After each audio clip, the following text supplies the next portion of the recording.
Hey guys, this is Comic Uno, and today I'm doing a review for Uncanny X-Men issue 600. Before I start talking about this issue, just want to give you guys a couple updates. Of course, I have Comic Uno episode 119, and that's the show where I review all the comics I read this week in one show, and here are the exclusive comics. We got Citizen Jack issue 1, Rowan Ruins issue 2, Grim Fairy Tales issue 116, Detective Comics issue 46, Green Arrow issue 46, Nova issue 1, We Stand on Guard issue 5, Batman and Robin Eternal issue 5, Unfollow issue 1, Paper Girls issue 2, Survivors Club issue 2, and Justice League The Dark Side War Superman issue 1. So if you want to go check out all those reviews, go to Comic Uno episode 119, which is annotated. But let's start talking about Uncanny X-Men, issue 600. So this is the last issue of Bendis' run. This was majorly delayed. Months and months and months and months. It's been delayed. But it's finally here, and we're seeing what happens in the end of Bendis' run. Okay cover. It's just showing Cyclops, the rest of the X-Men here. For the most part, showing the rest of the X-Men. I'm not a big fan of, I think this is, Bocciolo's art. I'm not a big fan of his artwork. It's kind of this abstract graffiti thing going on. I wasn't a fan of it when he was doing it in the X-Men, so I'm not a fan of the cover. But there are different art styles throughout the issue, and it seems like all the artists that worked on the X-Men titles with Bendis are artists that they're using for the different scenes in the issue. So we get to see different styles here. Which I guess, is interesting to see. Also, we have, I think this was a reprint. I wasn't sure if this was an original story or not, but it's like Iceman. It was kind of cool because it was like an old style type, it was written old style. Again, I don't know if it was an original story or not. But yeah, going back to the art, I guess it was cool that they used the different artists, and time-wise, I guess they had to use the different artists, but I always like consistent art in one book, but it's such a big book that I was like, alright, at least they did it with different scenes and whatever. What can you do? But yeah, let's start talking about the story. The main story is that everyone's giving an intervention to Beast and saying everything you did during, Bendis' run, is wrong. And you have to admit it and stop keeping secrets about your secret projects. And Beast gets angry about it, and yeah, he's just angry. He doesn't really want to be part of the X-Men anymore. Other stories going on actually talk about not wanting to be part of the X-Men anymore.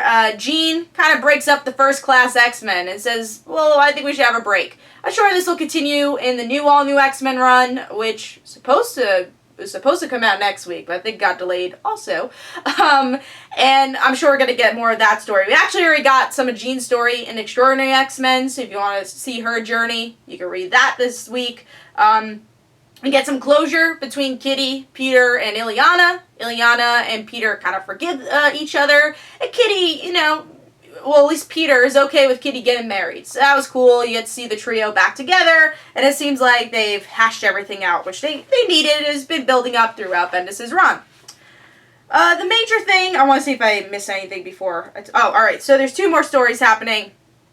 I'm going to talk about the last story first, and then talk about the major thing that a lot of people are going to talk about. But the last story is that Cyclops brings all the mutants together to Washington, D.C., and shows that they're united, and that humans shouldn't fear them. So Cyclops, once again, is trying to say sorry. But then in Extraordinary X-Men, go check out my review, they kind of revert all that. So, no worries, it really means nothing. And then we have our big scene, which is Iceman talks to older Iceman and says he's gay.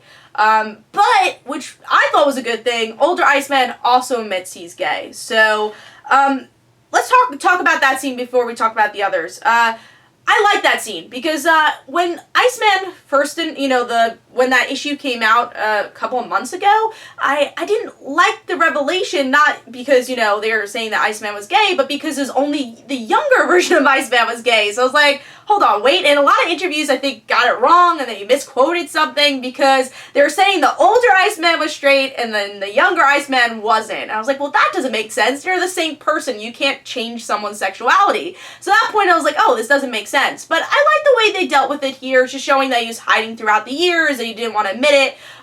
So I like the way they did it here. I thought they kind of fixed things I thought was wrong with that previous issue and show that they were both gay, and that makes a lot more sense. So I thought that was actually a really, really good scene. I like that scene. The Beast stuff, I think, makes sense too. I mean, it's been a lot of these stories, a lot of these chapters, I'll call them, have to do with tying loose ends from Bendis' run. One biggest loose end was the beginning of his run in All New X-Men, was that Beast brought the First Class X-Men to the present, and they're saying, like, yeah, we got stuck, we don't really want to be here, it's your fault, like, just admit it. So it's kind of cool to see that, and then even older Beast and younger Beast go against each other, and then younger Beast is like, yeah, I don't agree with you, I don't think you did the right thing, you should admit to your problems. So I liked how they weaved in that story throughout the different chapters, so I like that. Again, I'm going to call them chapters.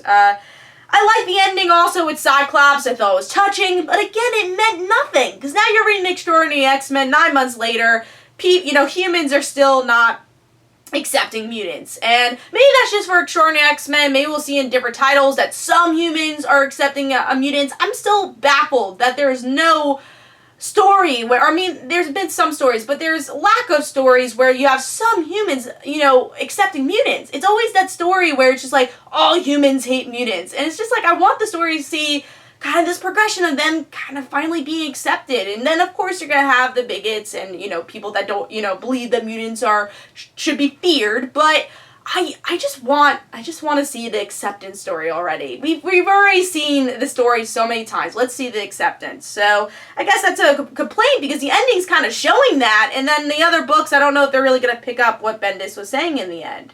And yeah, the Kitty Pryde and Illyana Colossus scene was really good. It gave closure between the Colossus and Kitty story, but most importantly, it gave closure to Illyana and Colossus's kind of feud against each other, and they all kind of finally say sorry. I think a lot of this is just like talking to each other, which you needed, and I think that's what Bendis does best, is those talking scenes and letting emotions out. So, do I agree that this book should have been as delayed as it was? No. Was it a good book? I thought it was solid. I thought it was a solid read. I think we had some good scenes. It didn't blow my mind. There wasn't like that crying moment you want in the end of a book. But it was a solid read, I thought. And I think it tied loose ends. It fixed stuff for me that I felt wasn't worked right or just couldn't be tied up previously. Like the Iceman scene, I thought they improved a lot. So overall, I gave Uncanny X-Men 4 stars. I thought it was a solid read, and I recommend it, even though it's a bit of a pricey book. But I think if you've been reading Bendis' run for this whole time, it's definitely worth picking up his last chapter. So I hope you guys enjoyed. This is Comic Uno. Don't forget to follow me on Twitter. Don't forget to like my Facebook page. Also, description below, there's links for my comic book, Like Father, Like Daughter. And don't forget to like the Facebook page of Like Father, Like Daughter. I'll see you guys later. Bye.